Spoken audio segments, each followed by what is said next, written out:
schools. Because hey, that's actually such a cool point here being made by my Katya in Twitch chat.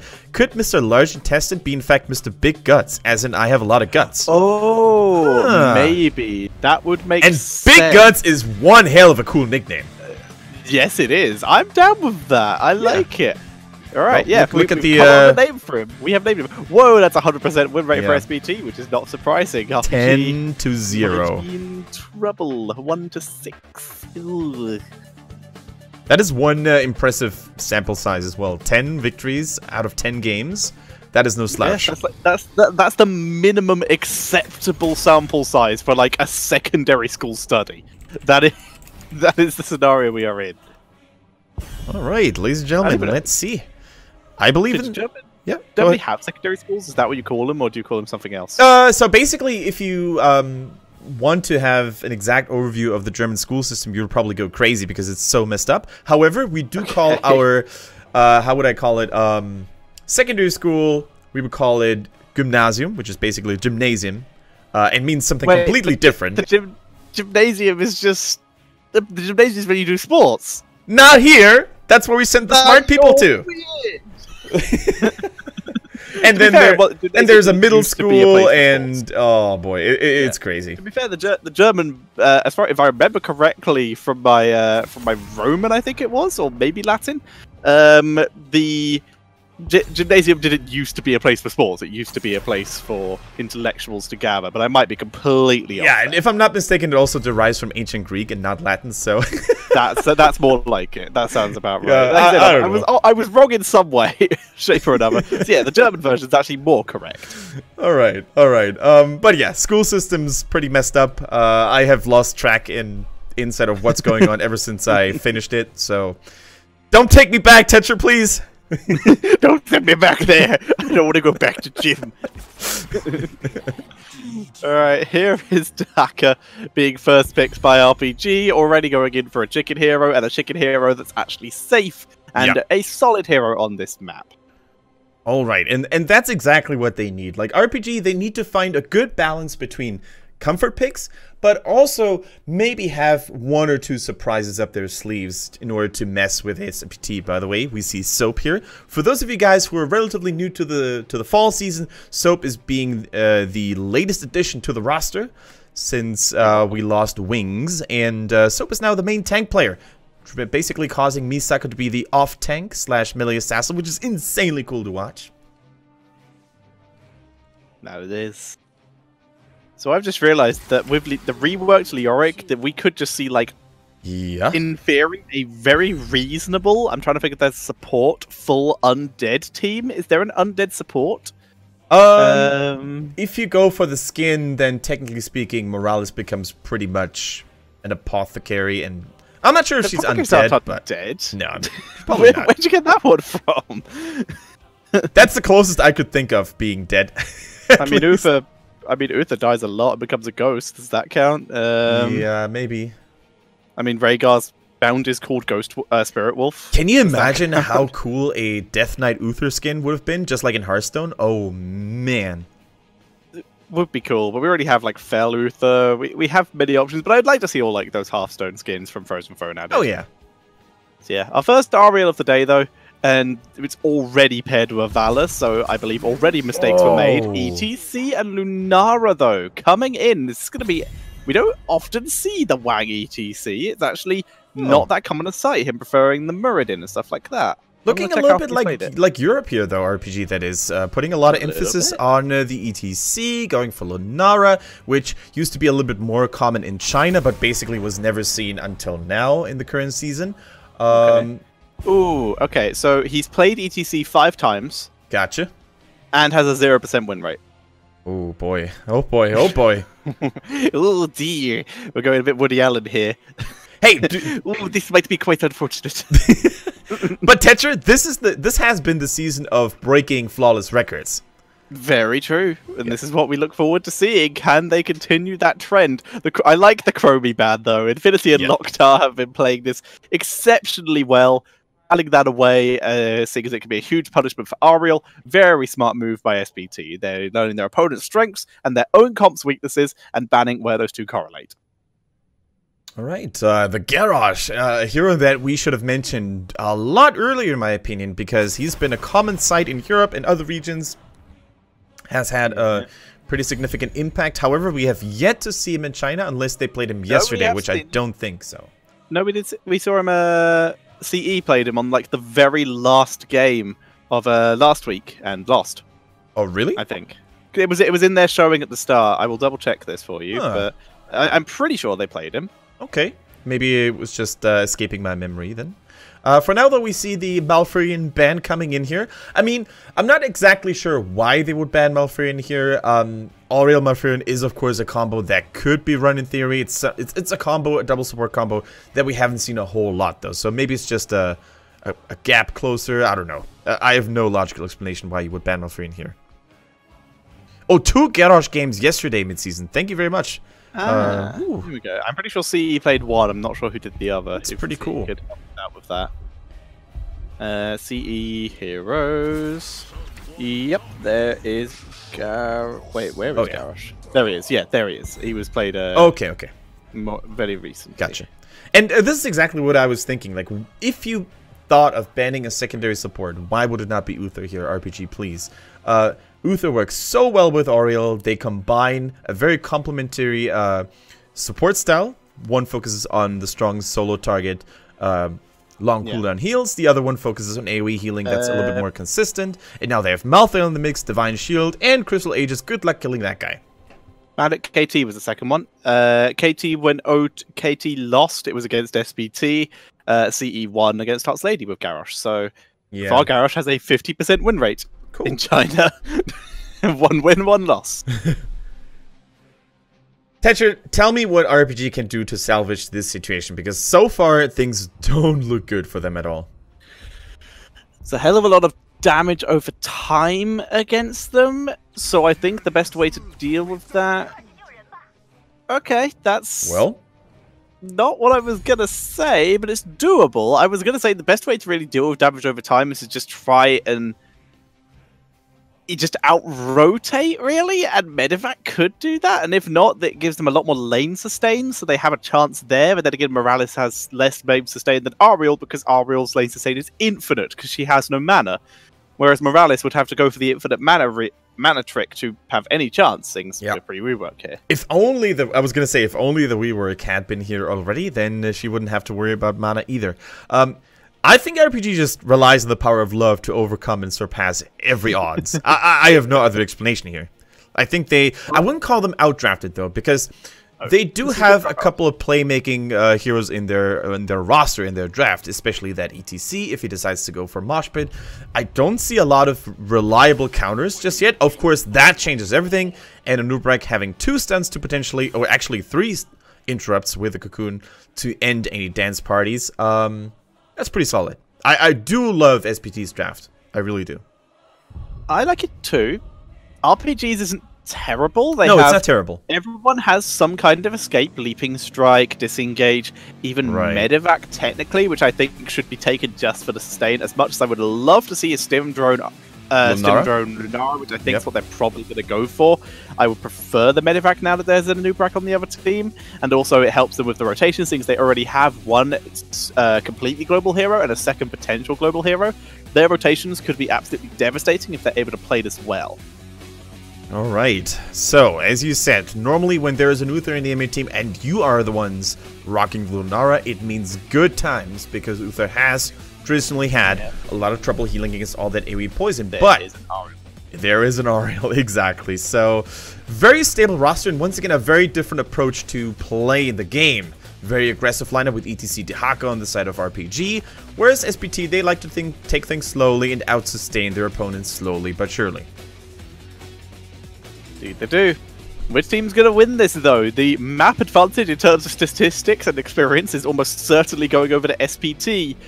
RPG, they have also been in their slump. Right now, everything points towards an SPT victory. Can RPG upset the statistics and upset the trend and potentially take this first game? They've done it in the past. Last season, they were one of the few teams who could take a map of SPT, so maybe they can recall what they did back then, and they can utilize this strength here. In the first game between RPG and SPT, ladies and gentlemen, we're about to go to Dragonshire.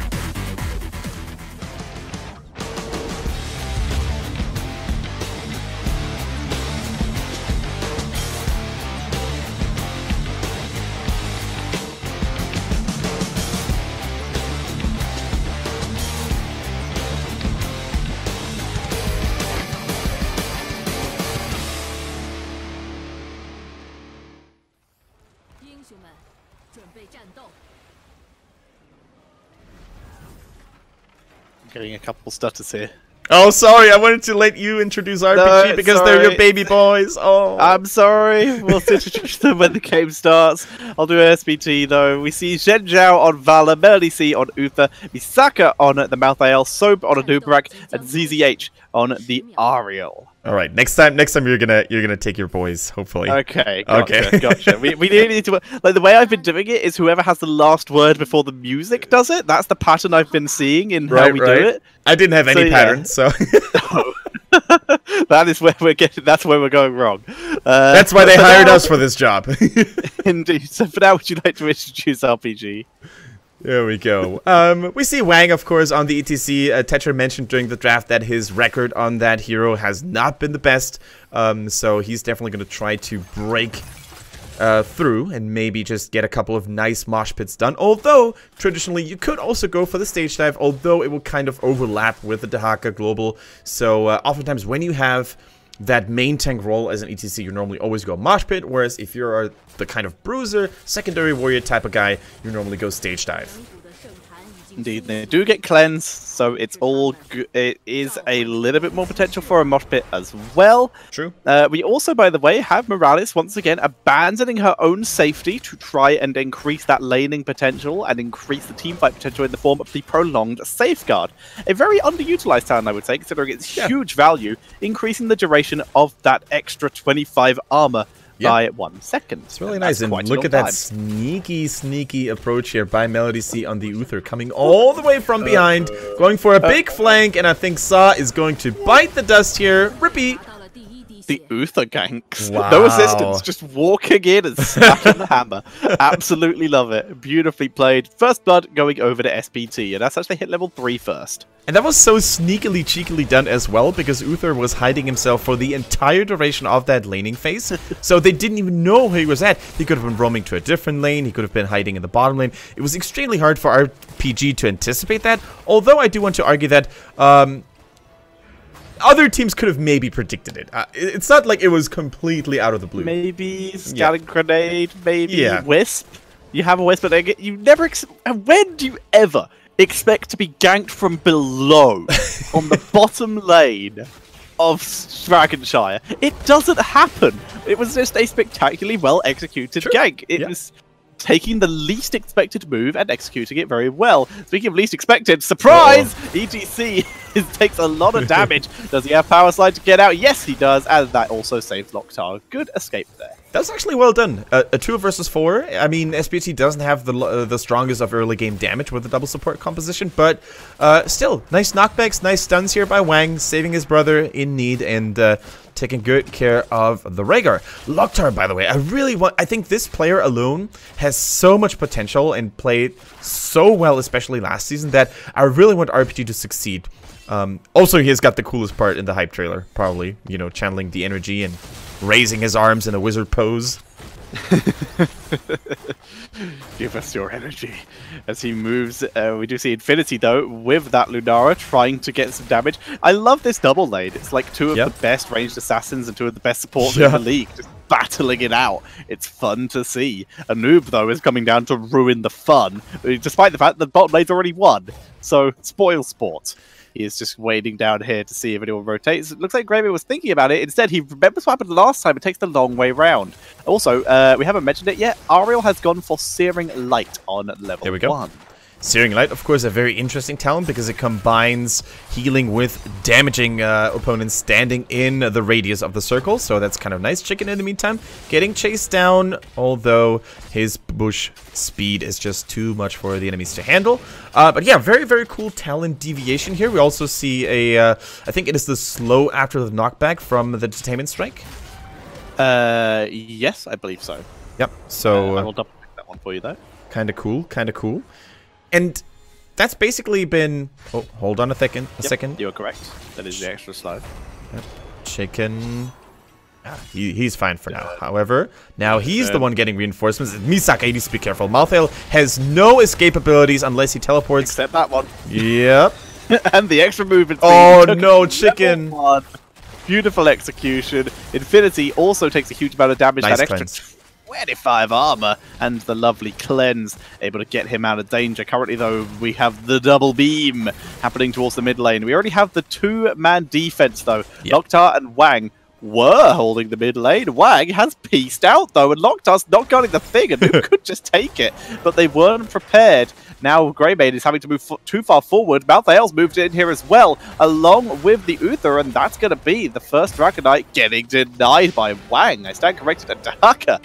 Second, the top lane's abandoned, turning it back around. I think it might be a little bit ahead of me here, so I'm just going to double check. Maybe I'll take a quick refresh. I'm on 7. Yeah, so I'm sitting at 8, so you were a little bit ahead. Just a tiny smidge. Fine, refreshing out now.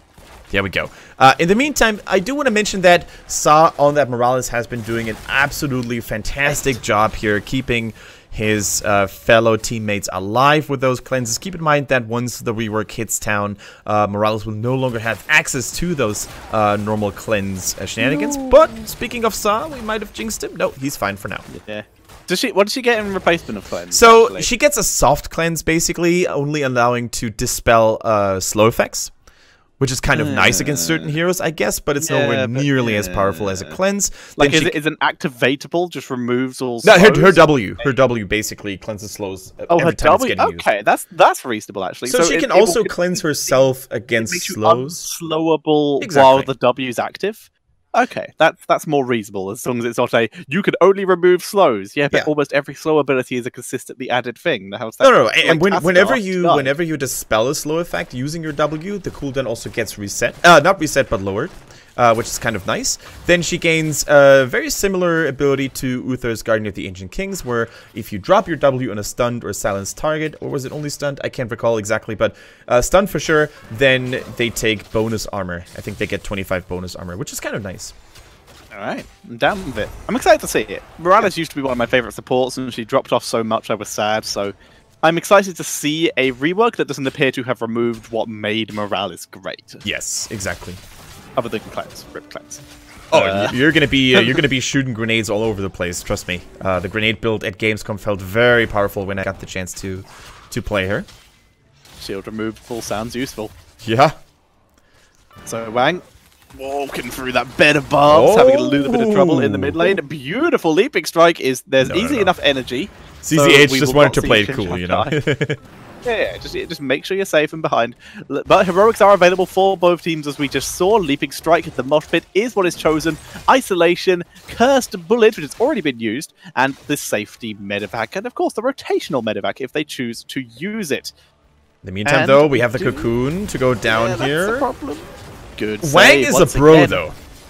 Wang and Loktar have been having wonderful rotations together and wonderful escape potential together. Jikin not able to land his tongue here, and as such, everyone just gives up and goes back to lane because nothing happened. And Tetcher finally, like, two things I want to highlight here that I find to be quite impressive here for RPG. First of all, they managed to basically face SPT on one of their best maps head on. They have not fallen behind in XP. They have not died over and over again. In fact, they only died once, which is more than acceptable. In the meantime, Melody sees shocking Loktar.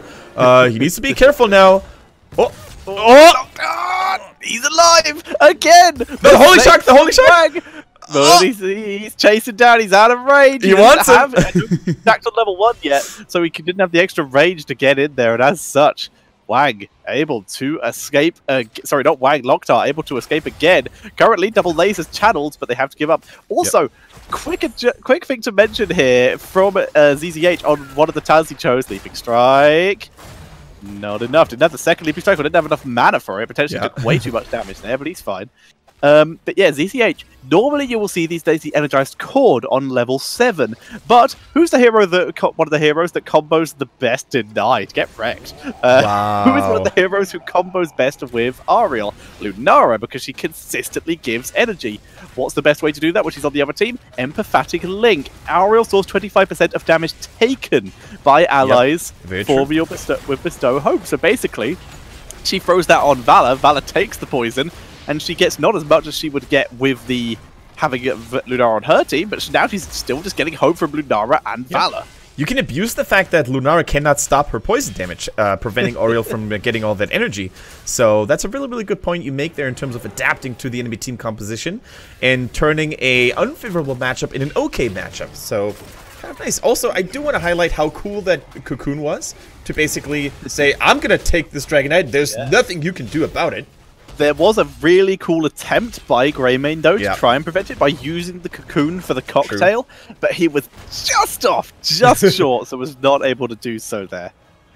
But still, RPG manages to stay in the game. They're not falling behind significantly. They're not losing too many structures. Wang scouting the perimeter. Needs to be careful, though. The Dragonite punt at this stage could basically throw him behind enemy lines, but the Dragonite is now gone. Double stun, though, coming in against the cow. Gets healed, though. The cow also gets the armor, a beautiful amount. Gets cocooned. You can't armor that. Dahaka? You can't cleanse that. This is where problems happen. Infinity clearing it from behind, though. Wang just clears the area and gets himself into a more favorable position. Nice job by Infinity to kill the cocoon, and nice job by Wang to give himself an escape route. Exactly, Misaka now also joining the fight here, and he needs to be much faster when it comes to these rotations than his opponent Chicken, because as you guys know, the Brush Stalker is allowing Chicken to basically pop up anywhere near a bush. And as such, Malthael often, or any opponent basically who's laning against Dahaka, they oftentimes need to just preemptively run, just in case Dahaka decides to join the teamfight, so they will be there relatively evenly. So far, a really clutch game, Tetra. Only one, no, not even a single fort falling. The middle fort on the side of RPG actually survived this. Just half a level of XP in favor of SBT from those towers they took down in the mid lane due to that Dragonite. RPG still holding it together. They have intensive care on that Morales, just once again, just keeping that damage alive. Infinity keeping himself alive there, not even entertaining the possibility that a noob could have got him there. Yeah, Lunara breaking no sweats. Her passively increased movement speed, of course, helping her as well when it comes to dodging skill shots and basically just running away in time from enemy ganks here. Soap hasn't really been too lucky in terms of cocoon value. True, he got himself a Dragonite before, but in terms of securing kills, RPG has just been doing a fantastic job, always being aware, always trying to counter all the damage, and especially Morales so far seems to be getting a lot of value. I think I just saw the alert saying that Malthael has stacked Black Harvest, in which case his damage output is about to start going through the roof. True. So, good luck, RPG. This is about to become a problem. As we do see them mostly hanging around in the bot lane. Chicken still just holding on to top lane. They have yet to really abuse that Medivac mobility. Instead, very much just saving it as sort of that slow activated ice block. It's a lot of damage goes on to Wang, but easily got out of danger. That's sometimes why I don't really like Medivac as an heroic ability, because if you do not do well as a team, and if you can't go for those crazy ganks, basically sending your entire squad into that Medivac, it's most likely a dead heroic ability. And as such, I think the Sim Drone on Lunara, for example, in most of those situations so far, could have done a greater job. Oh yeah, this is familiar. That was very nearly the exact same way to lose a Dragonite twice in a row. But this time, Dahaka was once again on point in the top lane. Wang, even with the slow, able to get himself out of danger. Good kill. Noctar killing Malthael. Very nice. You see the amount of damage he was able to do even in a 2 versus 1 scenario. Oh, yeah. And here comes the big old rotation. Ganking LDC gets punished with the drag, but now Noctar's in danger. The CC chain and even the searing light for the damage is good. But sneaky Wang has once again snuck in and grabbed the DK. You know what? That distraction maneuver by RPG was actually worth it. SPT should have not collapsed too hard with a 4-man roster onto only getting one Rayman kill. I mean, they lost 2 towers now. They're going to lose a Fountain. They lost a Dragonite. They give up map control. It is cool to get those kills, don't get me wrong. But in terms of XP, they're giving RPG so much momentum right now. Indeed they are, but if they can pick up some more kills, that would be good. Second stun onto Infinity, dropping all the abilities, stun and stun. What? W. Okay, sure. That wasn't even interrupted, was it? No, that was just didn't work. Stuff the broken Wang. The broken Wang. Now it works. Now it works. Zhen Zhao gets taken out. ZZH has been very on top of landing all these detainment strikes to just continue to deny value from this Dragonite as much as possible. Health and timer pretty even, actually, so the Dragonite's actually getting very solid value for the timer it has. Cocoon will be popped here, and Locktar able to get himself out of danger. Wang, health goes down, still had a bit of duration left. Mosh pit's available, so you immediately see SPT being forced to back up here. Zhen Zhao. Have we seen a single mosh pit, Tetra? Huge amount of harassment. Not yet, no. Same with Medivacs. You don't have to. I would argue, once you said earlier, it's a medevac in theory could be a dead heroic. I would argue that the threat of having one, the fact that even if you engage Morales, unless you drop all your CC, she's going to survive. And the same with Moshpit, even if he doesn't drop it, the threat that it's there is enough to actually add mind games. With Moshpit, I agree. With medevac, not so much. But Wang, he's definitely going to be on the lookout now to maybe get that golden opportunity. Here in a choke point, it can actually work! There it is! There's the Mosh Pit. Raid of Vengeance not available here as Uther is the first to drop. We do see Malthael in the backline. Medivac getting the value. And we see two weapons get into it. Infinity and Locktar, though, weren't able to. Both the damage dealers fall. Wang gets cocooned, but the cocoon chased him down. They can't get to him. And that looked okay for a start. It's second opinion from Morales. She can add another disengage here, but she wasn't able to. How is that about I protect every member of my squad, Morales? You're just a bandit too! No, but don't get me wrong, guys. I think the medevac was the right decision here, because otherwise they could have risked to lose just everybody. Unfortunately, the mosh pit was good, but they wasted too many resources on killing Malthael early. I think it was someone died on the side of SPT, and as a result, they didn't have enough to really keep up the team fighting momentum. It was Uther. And as we said times and times again, in previous games and previous casts, if you focus so much attention onto Uther, you're gonna regret it, because he keeps on healing, he keeps on being useful, even in Holy Spirit form, so...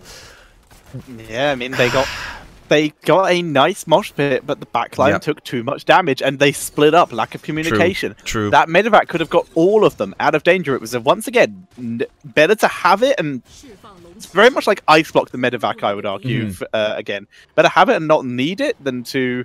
need it and not have it. In this case, he had it and was able to save himself. Difference is, Locktar and Infinity were trying to kite at the Ariel. Morales made the decision to disengage, and unfortunately they weren't all on the same page, and as such, two heroes got called out. Exactly. Now, very nice decision also by SPT to send Uther into the Dragon Knight. Normally, you never want to send a support. And hold that thought, though. Chicken gets caught out. He has the burrow, but he's going to say bye-bye. And that is bad news for RPG. Chicken did buy a little bit of time for RPG to poke down this Dragon Knight, but in the end, not having the Haka leaves top lane wide open. And something that we don't see a lot of, Tetcher, a push on the Bridge of Doom. I mean...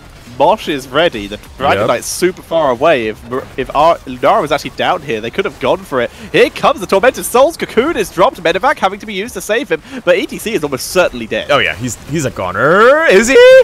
Oh yeah, he is. Yes, okay. Yes. That was a good octave you hit there. Very impressive. Top keep getting pushed in. Cocktails landing, trying to deny it, but Bot keeps being hit by the Dragon Knight. Top keeps being hit by all the heroes. Dragon Knight just drops some damage onto Infinity here.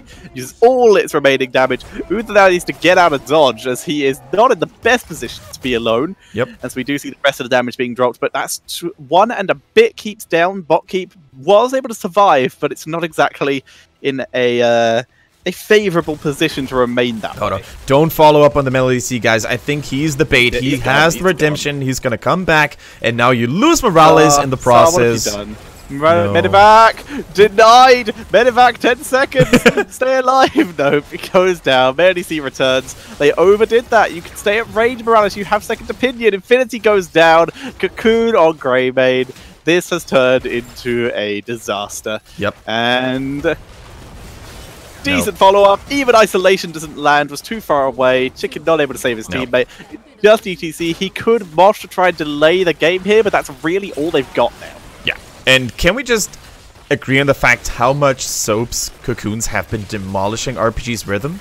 It is insane. He has gained themselves so much value, so much momentum with those constant harassing cocoons, and without any doubt, RPG is going to not feel good about it, and SPT takes game number 1 in this best of 2 very convincingly in the end. However, kudos to RPG. I think that has been one of the better games that we saw out of them all season long. They were really, really solid for like the first 3 quarters of that game, and then it just got super... it started to fall apart. Their execution just wasn't up to par.